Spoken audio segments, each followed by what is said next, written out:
Welcome to our channel. Stay tuned to our channel for sports and entertainment news all the time. Please subscribe the channel. Caitlin Clark predicts iconic NCAA coach to walk away from £14.4 million a year contract.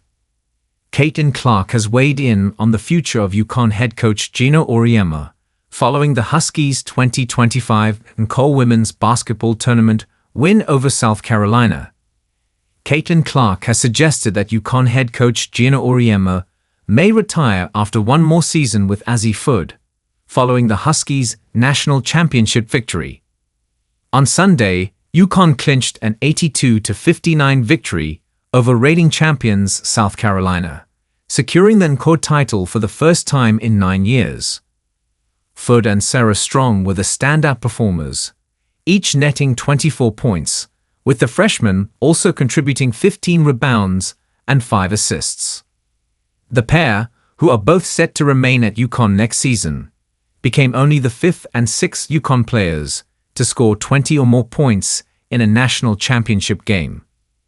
They joined college basketball greats Diana Taurasi, Tina Charles, Breanna Stewart, and Maya Moore in this elite group. Paige Bueckers also put on a stellar performance for UConn, scoring 17 points to cap off her college career in style. Bueckers is tipped to be the No. 1 overall pick in the 2025 WNBA Draft. Despite being projected as an early first-round selection herself, Fudd has chosen to return to college for the 2025-26 season. A decision that Clark believes could be pivotal to Auriemma's future. With the victory over South Carolina, Auriemma became the oldest coach in the history of men's or women's college basketball to win a national championship. Now a 12-time national champion, the 71-year-old has been at the helm of the Huskies since 1985 and has an £14.4 million, $18.7 million, extension that runs until April 2029. Even with Auriemma's contract extending for several more seasons, Clark speculated that the UConn coach might consider retirement after pursuing another consecutive championship win. Speaking to basketball icons Taurasi and Sue Bird, Clark shared her thoughts. "It's a tough question. I mean, he's the all-time winningest coach. This is year 40. Got through Paige. I don't know. I think he has a soft spot for Azzi. I really think he does. I think he coaches one more after this with Azzi, then maybe heads out. I don't know." Post-championship celebrations in Tampa, Florida saw Auriemma at the center of retirement discussions, despite having time left on his contract. He engages in yearly contemplation about his career's end, hinting that stepping down may be on the horizon.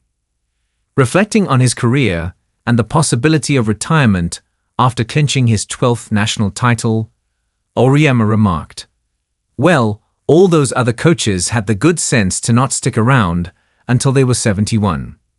Again, we maybe talked about this recently, yes, we all feel our age at some point. We don't like to admit that we're older because we still act younger because of the people that we're dealing with. I know a lot of my friends that are my age that haven't done what I've done with who I've done it with. And they look way older, act way older because they've lost the ability to be a kid, because they're not around kids. So yeah, I may be 71 number-wise, but I think otherwise I'm more able to do stuff with those young people, because I'm around them every day and they rub off on me.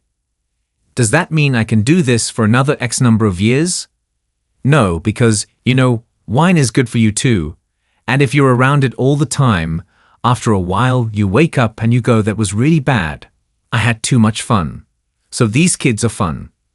But there is going to come a time when the fun doesn't eliminate how hard it is to do this job. This job is really hard to do. I'd almost equated this one with coaching the Olympic team. Okay, if you know anything about coaching the Olympic team, it's a 4-year cycle.